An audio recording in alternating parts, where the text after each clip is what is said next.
Bueno, pues hola a todos. Vamos a empezar esta escuela dominical, es la tercera sesión del apóstol Juan. Y bueno, vamos a abrir en oración. Bueno, Señor, te damos las gracias en este día, tener el privilegio de poder estar aquí junto a mis hermanos, los unos con los otros, como dice el apóstol.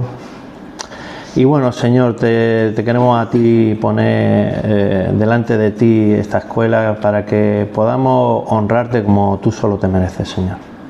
En el nombre de Cristo, amén. Amén. Bueno, antes de afrontar el último capítulo de Juan, vamos a hacer un pequeño resumen, ¿no?, de lo que fuimos viendo, lo que hemos ido viendo de Juan. Juan era, en su juventud era tosco, era duro, un poquillo intolerante, impetuoso, parecido a su hermano Santiago. Dijimos que no escribía a medias tintas, hablaba en absoluto, o esto es blanco o negro, la verdad, ¿no?, la luz, las tinieblas, ¿vale? Ese dualismo, ¿no? Da un matiz diferente al pecado. Él dice del pecado, no peques, pues el pecado no puede regir tu vida. Si el pecado gobierna tu vida, malo. Hablamos de su clasismo en su juventud y elitismo derivado de no entender las cosas que sucedían a su alrededor y las palabras de Jesús. Pusimos como ejemplo que no entendían la transfiguración, lo grandioso que era, y le entendieron de forma diferente y surgen varios incidentes. Por ejemplo, Raquel lee Lucas 9, 49, 56 para recordar. Vale, Lucas 9 del 49 al 56. Sí. Vale. Nos quedamos ahí en Lucas un poquito. Dice... Lucas 9, ¿no? Sí. 9, 49, 56. Dice, entonces respondiendo Juan dijo, Maestro, hemos visto a uno que echaba fuera demonios en tu nombre y se lo prohibimos porque no sigue con nosotros. Jesús le dijo, no se lo prohibáis, porque el que no es contra nosotros, por nosotros es. Cuando se cumplió el tiempo en el que él había de ser recibido arriba, firmó su rostro para ir a Jerusalén. Y envió mensajeros delante de él, los cuales fueron y entraron en una aldea de los samaritanos para hacerle preparativos. Mas no le recibieron porque su aspecto era como de ir a Jerusalén. Viendo esto sus discípulos, Jacobo y Juan, dijeron, Señor, ¿quieres que mandemos que descienda fuego del cielo como hizo Elías y los consuma? Entonces volviéndose él los reprendió diciendo, vosotros no sabéis de qué espíritu sois, porque el Hijo del Hombre no ha venido para perder las almas de los hombres, sino para salvarlas. Y se fueron a otra aldea. Muy bien, gracias. Y se lo prohibimos porque... ¿Por qué se lo prohibieron? Porque no sigue con nosotros.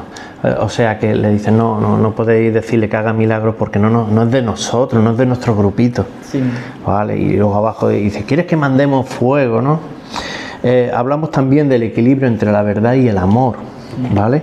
De lo que es la palabra y el amor hacia los demás, ¿no? Y cómo Jesús enseña a sus discípulos a tener un equilibrio entre su verdad y su amor, enseñándole, esto aquí le enseñan el episodio de quién es el mayor. Si quiere leer justo atrás, el Lucas 9, 46, 48, Jesús, por favor. Entonces entraron en discusión sobre quién de ellos sería el mayor. Jesús, percibiendo los pensamientos de sus corazones, tomó a un niño y lo puso juntos, así, y les dijo, cualquiera que reciba a este niño en mi nombre, a mí me recibe, y cualquiera que me recibe, a mí recibe al que me envió, porque es el que más pequeño entre todos vosotros, ese es el más grande. Efectivamente, dice que entraron en discusión, ¿no? Entonces ponen al niño, que ya sabíais que era lo más significante en la época, ¿no? Claro, el más pequeño va a ser más grande, ¿vale? Vimos también que Cristo es nuestra medida, nuestro molde, nuestra medida, nuestro molde, nuestra estatura, nuestro crecimiento, la plenitud, la llenura. Y pusimos de ejemplo el versículo que lo estuvimos estudiando de Efesios 4:13, que dice: hasta que todos lleguemos a la unidad de la fe y del conocimiento del Hijo de Dios, a un varón perfecto, a la medida, hola Francisco, de la estatura y de la plenitud de Cristo, ¿vale? Eso a forma de en Efesios 4:13. Finalmente vimos los dos grandes mandamientos, que era amar a Dios y amar al prójimo, como a ti mismo, ¿verdad? Vamos hoy a hablar, si hablamos de un equilibrio entre la verdad y el amor, ahora vamos a hablar del equilibrio que tuvo Juan entre la ambición y la humildad, ¿vale? A ver, mamá, no te estoy pinchando. ¿Es malo desearle lo mejor para uno, para una misma? ¿Es malo eso? No. Muy bien. No, al contrario. Se puede desear el éxito, tú puedes desear el éxito para ti, pero ¿qué pasa cuando ese éxito no va acompañado de humildad? Ahí tenemos problemas, ¿vale? Esto es ser egoísta, incluso tener delirios de grandeza, como se suele decir con un megalómano. Tenemos al señor Trump, ¿no? Por ejemplo, ¿no? Un poquito megalómano. Después de este incidente, el que no es contra nosotros por nosotros ser, en Marcos 9, del 38 al 41, Juan y Santiago. ¿Quién era Santiago? Marcos ha dicho. Mamá, ¿quién era Santiago? El hermano de Juan. Ya lo sé. Ah, vale. Ahora estamos. Se acercaron a Jesús con las solicitudes para sentarse a la diestra y a la siniestra del reino, ¿no? Recordad que justo antes de este episodio, que ahora os diré, en Marcos 10, 31, dice: pero muchos primeros serán postreros y los postreros primeros. Le está diciendo, muchos que ahora se creen primero porque tengan ese lugar preclaro, ilustre, famoso en la vida, serán los últimos. Y muchos que ahora son los últimos serán los primeros. Le está diciendo, en el mundo, el poderoso, el importante o grande será el primero. Pero en el reino de Dios no es así. El humilde es exaltado. Y el que se cree grande puede ser el último. Te lo está diciendo. Todo lo que dice el Señor es enseñanza para nosotros. Exactamente, y además que una realidad. Hermano, el que tenga el orgullo espiritual va a ser humillado. Cálmate. Malo. Esto fue lo mismo que le dijo antes de tomar al niño y colocarlo en medio. Ángel, lee Marcos 9, 35. Entonces él se sentó y llamó a los 12 y les dijo: si alguno quiere ser el primero, será el postero de todos y el servidor de todos. Y tomó a un niño y lo puso en medio de ellos, y tomándole en sus brazos les dijo: el que reciba en mi nombre a este niño, el que reciba en mi 35.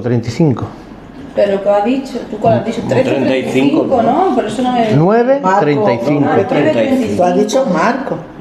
Marcos 9, 35. Pues, Ya está, por eso ya está. Ya está. No, vale. Es que sigo con el 36. ¿Lo repito? Venga, repítelo. Entonces él se sentó y llamó a los 12 y les dijo: si alguno quiere ser el primero, será el postero de todos y el servidor de todos. Sí, he dicho que antes había dicho eso. Posiblemente me haya equivocado aquí en la reseña, porque Marcos 10:31, ¿qué dice? ¿Lo tenéis por ahí a mano? Yo tengo 3:31. pero muchos primeros serán por eso, lo que yo del capítulo Sí, está 31. bien, ¿no? sí, Está bien. Primero. Vale, por eso nos confundimos. Y Bueno, el 35 es que a mí no me cuadra. Entonces, claro, no, era el 9, el 9. Era el 9. Era el 9, sí. Era el 9. Sí. 9:30. Bueno, en definitiva, cuando el niño cuando él se dice, él me sentó, iba a dar iba a educar, iba a impartir una lección el Señor. Llamó a los 12, que eran los apóstoles, y dice lo del que quiere ser primero será el postrero de todo y el servidor de todo. Vale. Como decía, Juan y Santiago trajeron una solicitud a Jesús en Marcos 10, 35 al 37. Venga, vamos a leerlo. Javier, por favor. Marcos 10, 35, 37. Entonces Jacobo y Juan, hijos de Zebedeo, se le acercaron diciendo: Maestro, querríamos que nos hagas lo que pidiéramos. Y él le dijo: ¿qué queréis que os haga? Ellos le dijeron: concédenos que en tu gloria nos sentemos el uno a la derecha y el otro a tu izquierda. Claro. Lo que quería yo un poquito recordar era que tras la transfiguración y ver toda la gloria, ellos realmente no llegaron a entender la dimensión que suponía la misión que tenía el Señor. El Señor venía a servir, venía a humillarse, no a enaltecerse. Entonces, cuando examinamos este pasaje que acaba de leer Javier, en el estudio de Santiago vimos en Mateo que la madre fue la que se acercó para mediar y decirle a Juan y a Santiago, que eran sus hijos, que oye Jesús, a ver si mis hijos, a ver, pueden meterlo tú, a ver, porque ella tampoco entendía, ¿no? Entonces vimos, sin embargo, en Marco le da otro colorido, ¿no? Dice además que esto lo llevaban en secreto, y cosa que molestó al grupo, porque si leemos el 41, lo leo yo, pero podéis verlo, dice: cuando lo oyeron los 10, no los 12, los 10, ellos dos fuera, comenzaron a enojarse contra Jacobo, que es Santiago, y contra Juan. ¿Qué revela esto? ¿Qué creéis vosotros que revela este enojo? Eles queriam também uma posição, não entendiam ou entendiam que sim. Esse é um soberbio, como vai pedir al Señor? Muchas cosas yo creo que pensaron en ese momento Míralo. y se enojaron. Vamos por ahí, corriendo. Una lluvia ahí de cosas, ¿no? Los dos, vaya dos. Revela, su actitud revela una falta también de humildad. ¿Acaso tiene algo de malo, pregunto yo, decirle a Jesús que le gustaría sentarse en el trono con él? Ah, sí, mira. No, en principio no es Tengo malo. una sutil duda. ¿No podría ser eso de la derecha a la izquierda? Muchos los dejó en jaque. ¿Por qué refiere a la derecha o a la izquierda? La derecha y la izquierda, en este contexto, yo creo que quiere decir que tú eres el rey y tienes uno a un lado y otro a otro. No, Más cercano, cercano, como que lo más sí, al cercano, trono. Tu mano derecha, Dice- tu mano izquierda. Entonces dice, como lo oyeron los 10, comenzaron a enojarse contra Pero la verdad Jacob que sí. y contra Juan. Entonces, yo quisiera saber dónde estaban Jacob y Juan para que se enojaran. Tiene que haber algo, tiene que haber una naturaleza humana, evidente, no es divina. No porque todo esto creo que crea, creo que los grupos humanos se crean disidencias, o sea, eso está comprobado, porque tenemos una naturaleza humana, es evidente. ¿Por qué se molestaron? ¿Por qué se molestaron los otros discípulos? Pues porque ellos también lo deseaban. Claro. Claro, sí. La cuestión principal Se han adelantado. no es desear ser dignos de tal honor, sino desear una posición más elevada que lo otro. Es lo que está diciendo Jesús. Puede ser que el sentarse a la derecha le dijera, como, y yo a la izquierda, como, ¿sabe? Y creara eso, Yo soy el contrariedad de ideas y envidia entre ciertos... Mira, Jesús quiere más a mí. Están envidiosos. Lo que quiere decir Javier, creo que es que, me imagino, el altar donde está el rey normalmente está mucho más alto. Entonces, cuanto más te acerca al rey, eres más poderoso. Sí. Entonces, sentarse a la diestra, pues ¿quién se No es lo sentaba? mismo Era sentarse a la izquierda. pues la gente más cercana a su gobierno. En aquellos tiempos se consideraba un honor y un privilegio, ¿no? Por ejemplo, en una boda, sentarse a la diestra del novio o a la izquierda del novio. Esos sitios estaban reservados para, digamos, los invitados de Juan.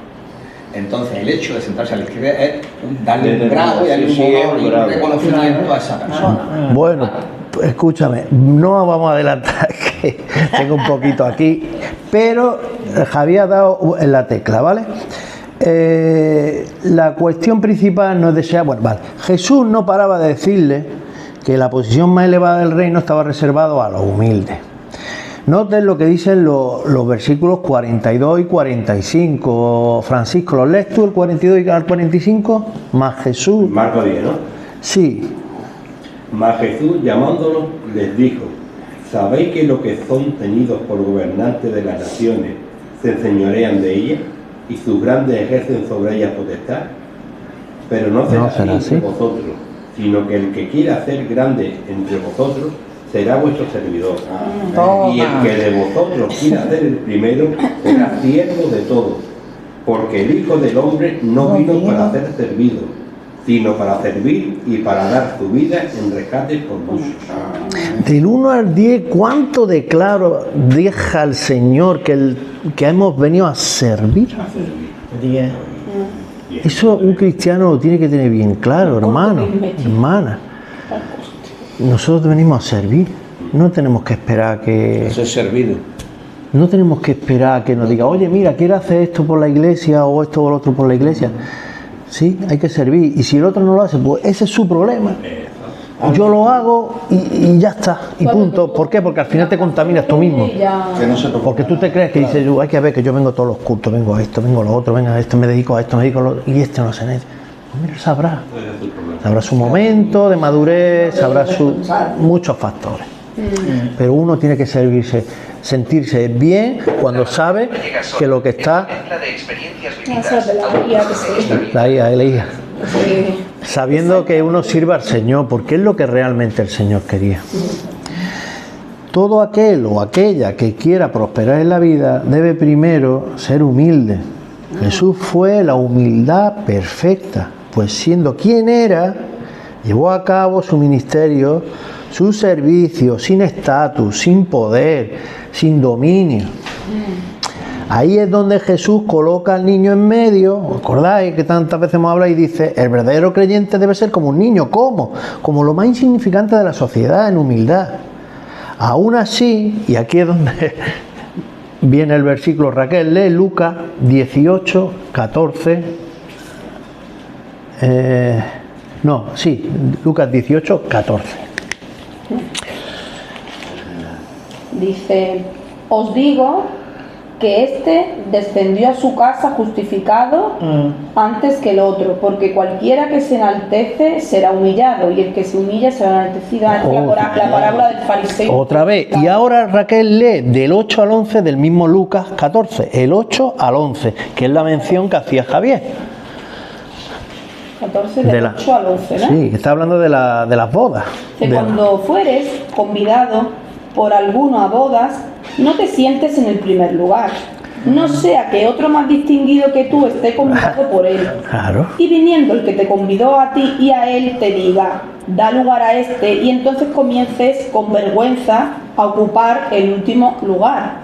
Mas cuando fueres convidado, ve y siéntate en el último lugar, para que cuando venga el que te convidó te diga, amigo, sube más arriba. Entonces tendrás gloria delante de los que se sientan contigo a la mesa.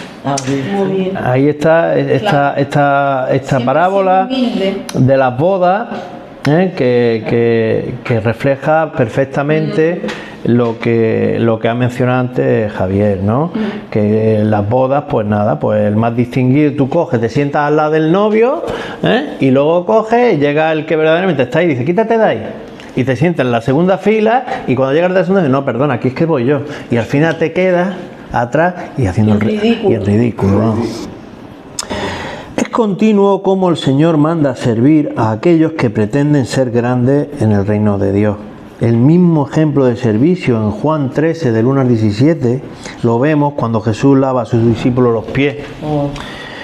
Coge una toalla, un lebrillo o una palangana y hace lo que hacía un sirviente. Entendió el equilibrio y la ambición Juan. Yo creo que sí. No mencionó su nombre ninguna vez. Solamente usó Juan para referirse a quién. ¿A qué? Perdona, que no estaba atendiendo. Digo que no mencionó ninguna vez su nombre en las cartas, en los evangelios. Solamente menciona a un Juan. ¿A qué Juan? Juan el Bautista. ¿Vale? En Juan 1:35 dice: el siguiente día otra vez estaba Juan y 2 de sus discípulos. Dijimos que uno era Juan y el otro era Andrés, ¿no era? Que ya se me va de la cabeza. He narrado antes la parábola de la boda y está cuando dice que si te sientas al lado con el novio, pues al final acaba en el último sitio, que es a colación de lo que tú decías. Y se repite esto muchas veces. En Juan 13:23 dice: y uno de sus discípulos, al cual Jesús amaba, ¿quién era, Marcia? Juan. Discípulo amado. Estaba recostado al lado de Jesús. ¿Vale? En Juan 21:20 hay más sitios, más lugares, más versículos. Volviéndose Pedro, vio que le seguía el discípulo a quien amaba Jesús, que era Juan, el mismo que en la cena se había recostado al lado de él y le había dicho: Señor, ¿quién es el que te ha de entregar? Juan, el único que refleja el lavamiento de pies, un acto de pura humildad, se refiere de forma muy gentil y humilde en sus cartas, con expresiones como hijitos míos, amados. Sí. Su posición no es vertical, es horizontal, no te mira desde arriba, te mira desde abajo, en el mismo plano. Esto lo podemos ver, este versículo es muy importante. ¿Quién quiere leerlo? Primera de Juan 3:2. Y ya lo hemos leído en otras. Yo, Venga, Marcia, tú. 3:2. Muy importante. Amados, ahora somos hijos de Dios. Amén. Y aún no se ha manifestado lo que hemos de ser. Pero sabemos que cuando Él se manifieste, seremos semejantes a Él, porque Ya está. lo veremos tal como Él es. Eso, perdón. Siendo el último de los apóstoles, patriarca de la iglesia, nunca lo encontramos enseñoreándose sobre los demás. En algún momento su ambición dejó de pasar de humildad, su ambición dejó paso a su humildad y su ternura, sin dejar su valentía, confianza, decisión y pasión por nuestro Señor Jesucristo. Pero aprendió otra cosa más: el equilibrio entre el sufrimiento y la gloria. Vamos a explicar esto. Juan tenía 2 cualidades. Tenía sed de gloria, pero también tenía aversión o miedo por el sufrimiento. La primera le hemos visto por el deseo suyo de ocupar los primeros puestos, ¿vale?, en el trono celestial. El miedo al sufrimiento lo vemos porque el día que arrestaron a Jesús salió volando. Dice Marcos 14:50: entonces todos los discípulos, dejándole, huyeron. Salieron despavoridos. Esto es normal. Después de la transfiguración, el tema de la gloria, es comprensible que quisiera compartir esa gloria. Ya expliqué lo que vieron en la transfiguración. Vamos. Es más, yo creo que cuando veamos la gloria nosotros vamos a entender mucho mejor cómo se sintieron ellos, porque nosotros la vamos a ver si Dios quiere. Amén. Amén. Esa será nuestra recompensa. En cuanto a sufrir, solo una persona que no está muy cuerda le gusta sufrir. ¿A quién le gusta sufrir? Solo un vislumbre, mira con el ojillo así, ver muy poco del Señor será mayor que todos los dolores y aflicciones que hay sobre la tierra. ¿Me puedes leer, por favor, Marcia, Salmo 17:15? Los salmos son tuyos, Marcia. Gracias. Ya está asignado tú los salmos. 17, 15. 15. Dice: en cuanto a mí, veré tu rostro en justicia. Estaré satisfecho cuando despierte a tu semejanza. Cuando despierte a tu semejanza. Aquí el salmista Ay, quiere decir que estará en su presencia y tendrán comunión con él. Será En el limbo. Era Salmo 18. la contemplación 17, de Dios 15. después de la muerte. 17, 15. ser aceptado y vivir su presencia porque Él es justo. Su verdadera satisfacción no está en las cosas materiales, sino en Dios mismo y transformado. Fija lo que dice ahí. Dice, cuando despierte en la resurrección. Este salmo tiene esas connotaciones mesiánicas, a su semejanza. Marcia, léeme de nuevo, bueno, lo voy a leer yo. Nuevamente vamos a leer Primera de Juan 3, 2. ¿Vale? Primera de Juan 3, 2.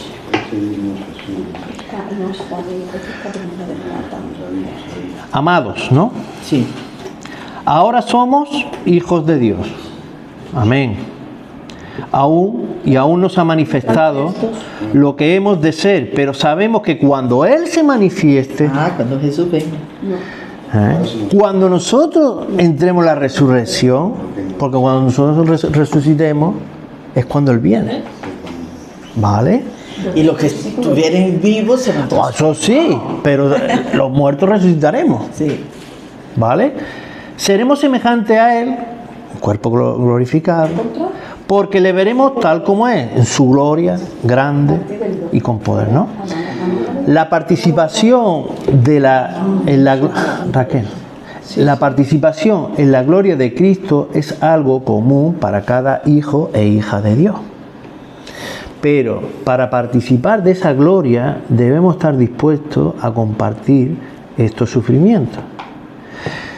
Vamos ahora muy despacio, vamos a hacer una pequeña, vamos a interpretar lo que dijo el apóstol Pablo en Filipenses 3:10. Javier, por favor, ¿puedes leer Filipenses 3:10?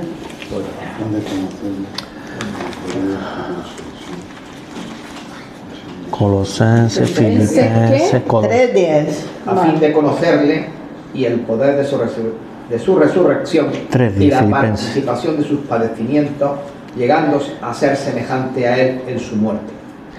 A fin de conocerle. ¿Qué dice el apóstol? Es que no Quiero conocer a Él en mí. ¿Y por qué es que no conoce Pablo al Señor o qué? Dice, a fin de conocerle. ¿Es que no le conoce? No, está diciendo en el poder de la resurrección. No. ¿Verdad? Conocerle A fin de conocer, pues claro que le conoce. Lo que quiere es conocerle más y más. gloria, ¿no? Quiere progresar Gloria. en él. No, No, conocerle aquí. Como nosotros decimos, queremos conocerle más. Ya. sí. Espiritualmente Quiere hablando, progresar en conocer Vale. íntima y personal y experimentalmente a Cristo. Y este es el modo natural de llevar una vida cristiana. A fin de conocerle, está diciendo, a fin de cada vez parecerme más a Él y saber más de Él más y más, ¿vale? Y ahora vamos. Indica los dos sentidos. Crecer aquí, pareciendo a Él, como Claro. Vamos a la segunda parte. Dice, y el poder de su resurrección, ¿a qué se refiere? Al poder de su resurrección. Venga, no pasa nada, podemos equivocar. A fin de conocerle y el poder de su resurrección. A ver, si me quitáis el chivato lo mismo me Y equivoco la yo. participación de sus padecimientos. Bueno, vamos a seguir, venga, vamos a seguir. De su muerte. Al poder divino que levantó a Jesús de los muertos y que obra en nosotros para hacernos santos con el poder conforme a la voluntad de Dios. Y no es un poder que nos haga poderoso a nosotros. ¿Quién es este? El Espíritu Santo. Amén. Claro, ¿quién levantó? Mira, Romanos 8:11. Romanos, Es lo que poner dedito en las Biblias, porque vamos a seguir con este versículo.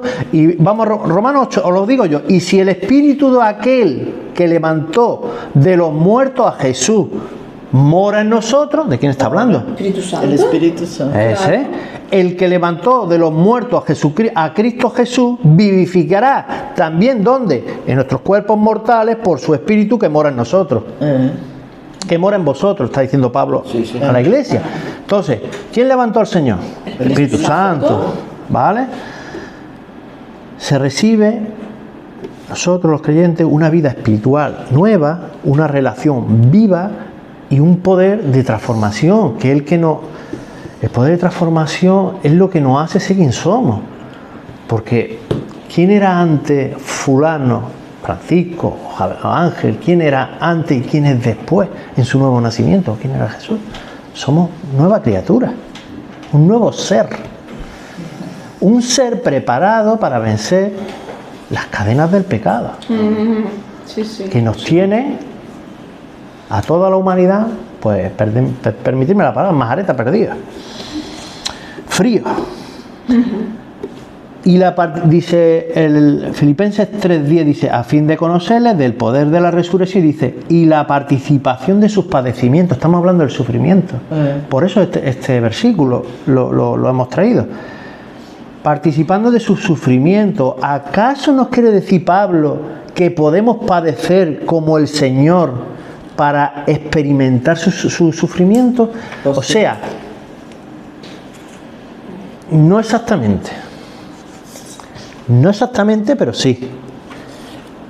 Este versículo se ha tergiversado, se ha malinterpretado muchas veces. ¿Por qué? Porque ha llevado el dolor a límites severos en otras denominaciones. Flagelarte para padecer lo que padeció Cristo. Ponerse silicio, sentir dolor, que son esos hierros que se ponen ahí. O andar de rodillas y subir no sé cuántos escalones, cosas de esas. ¿Vale? ¿Algún versículo os viene a la mente? ¿Algún versículo que no quieren esos sacrificios? Venga, a ver. Si quisiera sacrificio lo hubiera pedido. Misericordia quiero y no sacrificio. ¿Os acordáis quién era? ¿Quién decía? Salmo, ¿no? Salmo también dice. Osea 6:6. Y Salmo también dice, si quisiera sacrificio, yo hubiera pedido. También será. A mí me suena también del Salmo. El sacrificio salvador de Jesús, ¿cómo fue, mamá? ¿Lo hizo bien el Señor? Claro. Fue perfecto. Muy bien. Completo. Es que es perfecto. E irrepetible. No necesita repetirlo. Hebreos 10:14 dice, porque con una sola ofrenda hizo perfectos para siempre a los santificados, que somos nosotros. Es que sí, por tanto, que su sacrificio no ha sido perfecto. Si nosotros quisiéramos sacrificarnos de esa manera, es que no tendría sentido, porque entonces hacemos de menos su sacrificio. Claro, nosotros ya no podemos hacer nada. Por tanto, nadie puede añadir nada a la obra salvífica, salvadora de Cristo. ¿Qué nos quiere decir entonces con participación de sus padecimientos? Pues que durante nuestra vida como cristianos vamos a sufrir por pertenecer a Cristo. Al igual que Cristo sufrió por su misión, nosotros vamos a sentir rechazo por nuestra fe, persecución, burlas y sacrificio por servir a Dios. Yo lo he padecido. Yo también. ¿Y vosotras? Yo también. Desde niña. Yo también. Desde niña, sí. Yo lo he sentido, hermano. Por ser creyente. Sí. Por ser creyente y por no... Yo he recibido todo lo que acabo de decir. Sí, porque te hablo. Rechazo por mi fe, la he sentido. Sí. Persecución, me han perseguido, porque tú no sabes lo que hay en la mente de cada uno, si son muy radicales en su forma de pensar y te hacen daño por eso, porque no le caes bien. Yo fui perseguida cuando yo hice el curso de peluquera en España, en Granada. Mira, tenía una creyente, pero que nunca abrió la boca para decir que era, pero su actitud mostraba. Pero todas las demás, cuando supieron que yo servía al Señor, Fatal. Burla. Se burla. Burla. A mí me dijo un compañero, dice, ¿tú que te vas todos los domingos a comerte una tortilla de patata y a los pinos? Digo, bueno, tienes 30 minutos para hacer la pausa. Ni un minuto más, ni un minuto menos. Pero es que no entiendo esa frase que... Pues vacileo. Te dijo eso Sí, por decirte. vacileo. Porque nosotros Este es de la tortilla patata. Se hace el gracioso. ¿Ah? Ya. En fin.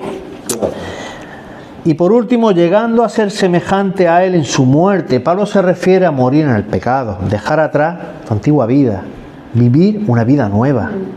Como dice Romanos 6:6, nuestro viejo hombre fue crucificado y juntamente con él,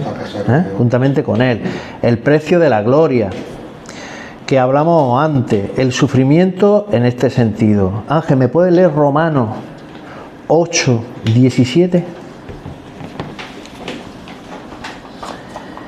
Y sí, hijo, también heredero de Dios y coherederos con Cristo, si es que padecemos justamente con Él, para que justamente con Él seamos glorificados. Amén. ¿Algún versículo similar al sufrimiento que padecemos los cristianos? ¿Alguno quiere aportar alguno así que recuerde? Bueno, yo no sé si habla específicamente de persecución, pero en Santiago está escrito, ¿no? Ay, que sí. debemos gozarnos Santiago 1 y 2. cuando pasemos Por diversas, sí, diversas pruebas, Y en Hebreo también. porque trae crecimiento. efectivamente. En Hebreos 13 Ese también. versículo para mí es muy bonito. Será Lo que queráis Santiago aportar. 1, la fe. 1. Que habla de la fe. por la Y fe. Francisco, Por la fe. Mateo Hebreo. 16. Ahora no me acuerdo si es Es 13, 12 ¿no? o 13. Es 13. Mateo 16, 24 y 25. Mateo 16. 24 y 25. Ve. Porque qué mejor ejemplo que el Señor. Mateo 16. También, claro. Sí, 16, 24, sí. Entonces Jesús dijo a sus 24 y discípulos: 25. si alguno quiere venir en pos de mí, Claro. niéguese a sí mismo Eso y sí, tome su también. cruz y sígame. Porque todo el que quiera salvar su vida, Oh. la perderá. Claro. Y todo el que pierda su vida por causa de mí, la hallará. Madre mía. Qué bonito. ¿Cuántas cosas decía el Señor, Dios mío? Yo de verdad, qué riqueza tenemos en los evangelios, de verdad. No tiene parangón, vamos, ninguna obra literaria tiene parangón con los evangelios.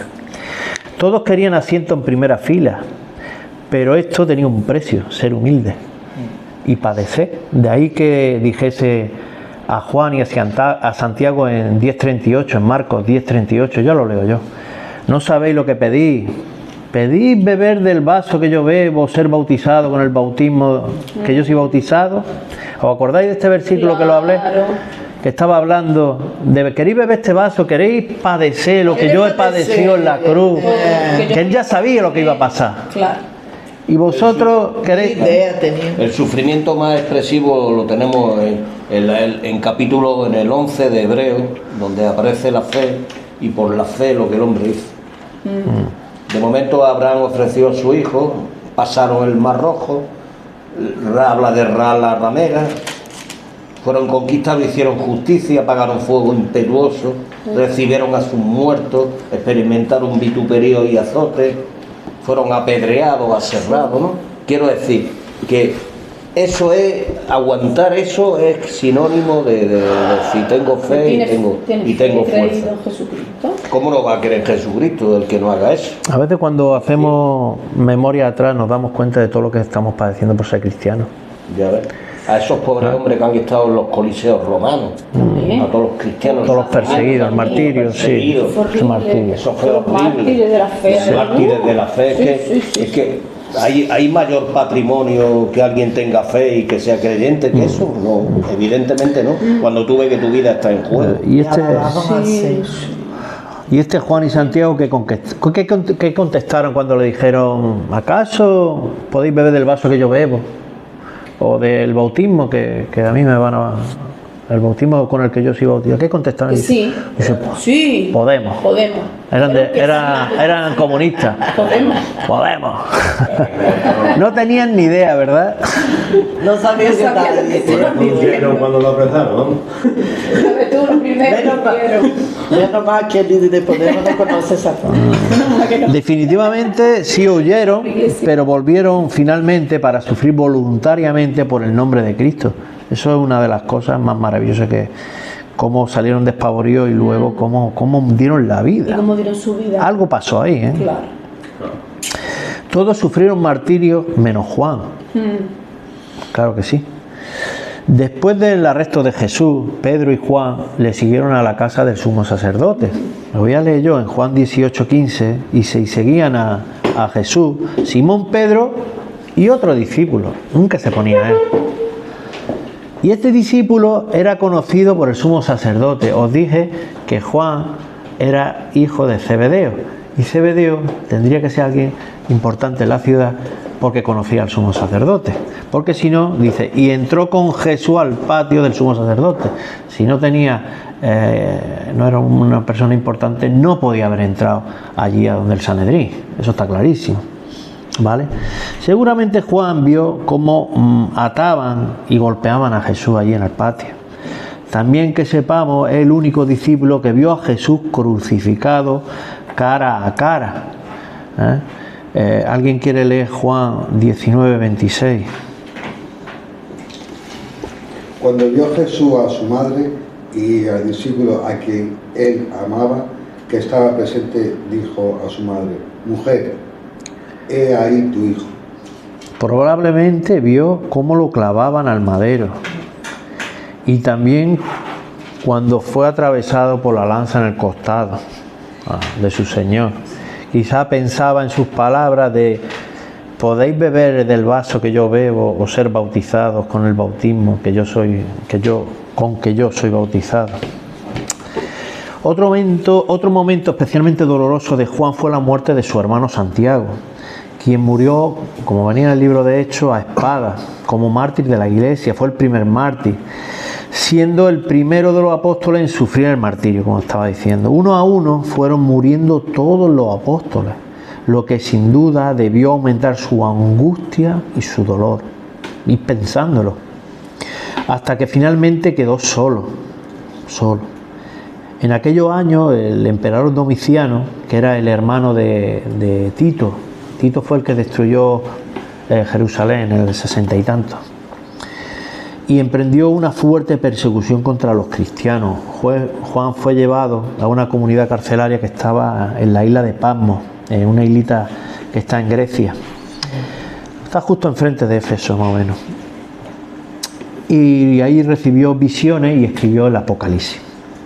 Era una cueva, según personas que la han visto, en un lugar muy inhóspito, sobre todo para una persona anciana.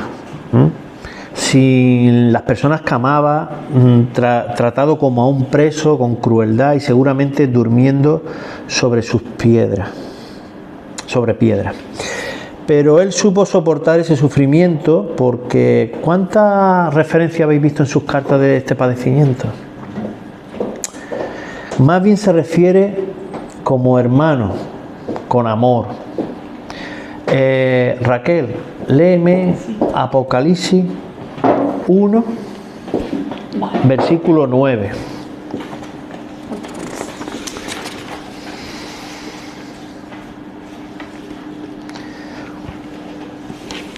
¿Ya?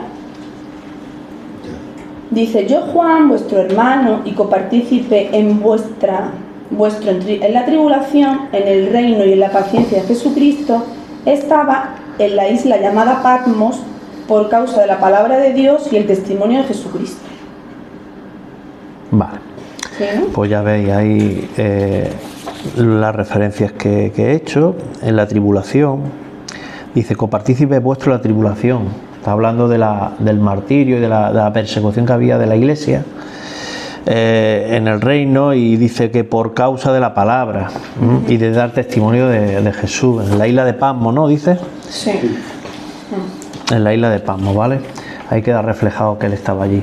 Mirando al futuro, pese a la tribulación, siempre mirando al futuro, al reino, ¿no? Dice ahí el versículo, no dice en el reino, copartícipe vuestro en la tribulación, dice, y en el reino, siempre pensando él en el futuro. Esta es una perspectiva, hermano, equilibrada, hermano y hermana.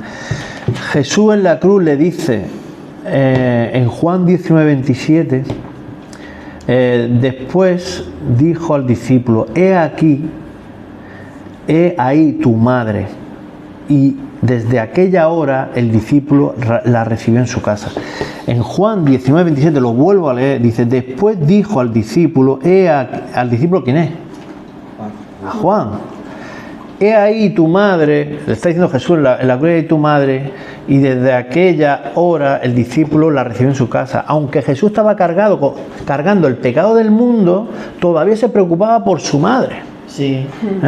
Cumple así el principio del 5.º mandamiento, honra a tus padres. Incluso en el dolor extremo de la crucifixión, Jesús no descuida su responsabilidad familiar. Le pide su cuidado. Aquí empieza a cambiar Juan. Sigue a Jesús hasta el Sanedrín, le demuestra su valor, porque claro, estar cerca de un crucificado implicaba peligro. Te podían arrestar, como dice. Al terminar de mirar la vida de Juan, uno se da cuenta de algo muy hermoso. Jesús no busca a personas perfectas, sino corazones dispuestos. Aquel hijo del trueno que quería fuego del cielo fue transformado por el amor de Cristo, hasta convertirse en el apóstol que más habló del amor. Juan aprendió que la verdad y el amor nunca deben separarse. La verdad sin amor hiere, y el amor sin verdad se pierde, se disipa. Por eso al final de su vida solo repetía, hijito, amaos unos a otros. Que al cerrar esta reflexión nos quedemos con eso, aferrarnos a la verdad de Cristo y aprender a amar como Él nos amó. Y si vivimos así, el mensaje de Juan seguirá vivo mucho tiempo. Amén. Hasta aquí.